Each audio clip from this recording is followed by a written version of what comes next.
Rescued by Aaron Ronayne and Kelly Ronayne. Moose wore a bright orange dog collar, but it no longer had his name tag on it. His previous owner removed it before abandoning the dog by an old school. Erin walked past the school each morning on her way to work. Alone, in her thoughts, she hadn't noticed Moose before. But on this day, she did.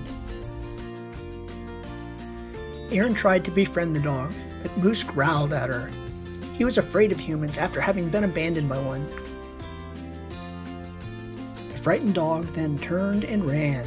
Surprised, Erin began to think of other ways to make friends with Moose. The next morning, she brought a rope from home and tried to get him to play tug of war.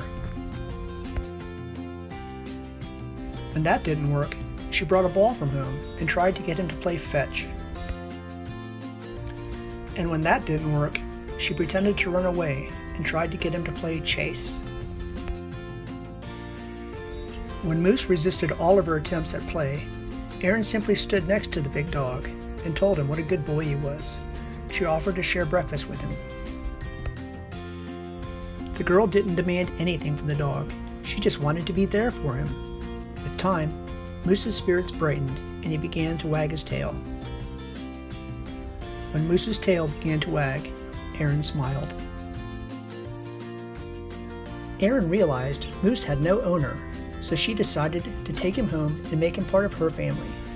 She would have a dog tag made with his name on it to put on his bright orange collar. Erin fed him, walked him, and played with him each morning before work. And she fed him, walked him, and played with him each night after work. The two played tug of war. The two played fetch. And the two played chase. They were very happy. One evening, Erin came home from work and didn't seem to be herself. Something bad had happened with her job. She fed and walked Moose, but did not play with him. Instead, she ran to her room and shut the door. In the morning, she fed and walked Moose, but again did not play with him. Instead, she sat on the floor of the bathroom and began to cry. The dog noticed Erin was not happy, so he tried to get her to play tug of war. When that didn't work, he tried to get her to play fetch. And when that didn't work, he tried to get her to play chase. The girl was too sad to play, so Moose nestled next to her.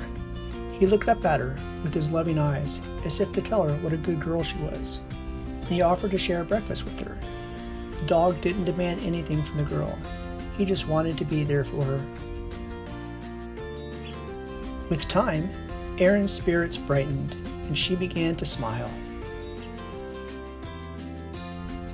And when Erin smiled, Moose's tail began to wag. The end.